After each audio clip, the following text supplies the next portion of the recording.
ప్రియులారా, మన ప్రభు అయిన యేసు క్రీస్తు నామంలో మీకు శుభోదయం.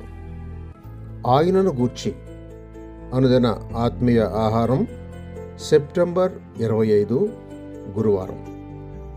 నేటి మన ధ్యాన లేఖనం యాకోబు రాసిన పత్రిక 4వ అధ్యాయం 5వ వచనం. ఆయన మన యందు నివసింపజేసిన ఆత్మ మత్సరపడునంతగా అపేక్షించిన. వ్యాఖ్యాన అంశం: పరిశుద్ధాత్మ అపేక్ష.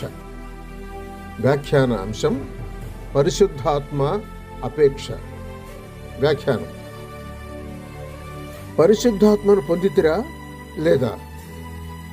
పై వచనంలో ఎలాంటి సందేహం లేకుండా నమ్మిన మనలో ఆత్మ నివసించుచున్నాడు అని యాకోబు చెప్తున్నాడు. అలా కనబడుతున్నది. అవును, క్రీస్తును గైకొనగానే క్రీస్తును బట్టి ఆత్మ మాలో నివసింప మొదలుపెట్టెను.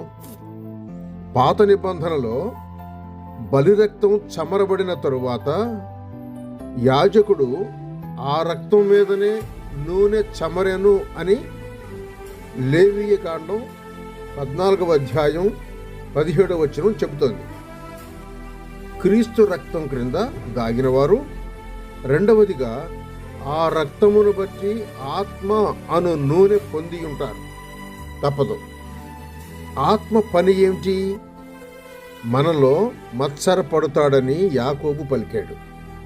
మత్సరం అనేది సాధారణంగా చెడు పదమే గాని ఇచ్చట భక్తి పదంగా వాడబడింది. యాకోబు పత్రిక 4వ అధ్యాయం 4వ వచనంలో లోకము వ్యభిచారిని లాగున భక్తుని లాగుచుండగా భక్తుని లోపలనున్న పరిశుద్ధాత్మ పోరాడి పోరాడి వద్దు వద్దని చెప్పి లోకానికి వంగిపోకుండా లొంగిపోకుండా చేస్తాడు. ఈ విధంగా కృపలో చేరిన భక్తులను అలాగే తప్పిపోకుండా వారిని కాపాడేది ఆత్మ పని అయ్యింది. మీ చేయి ఆత్మ చేతిలో కలిపి ఆయనతో నడుచుకోండి. అంతటా ఎడతెగని విజయం మీదే అవుతుంది.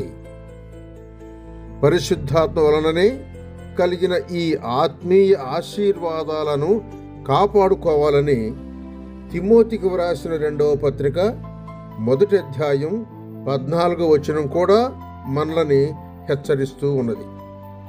నమ్మిన వారి మేలు పెరుగుదలను ఆత్మ అపేక్షించేవాడు కనుక ఆయనకు లోబడి ఆయనను దుఃఖపరచకుండా చూసుకోవాలని ఎఫెసీ పత్రిక 4:30 చెప్తోంది. ఆయనతో సహవాసము కలిగి నడుచుకొనుడి. గలతీ పత్రిక 5వ అధ్యాయం 16వ వచనం శాసనం ఇది. సహోదరుడు సైలస్ ఫాక్స్. శుభములతో వందనాలు.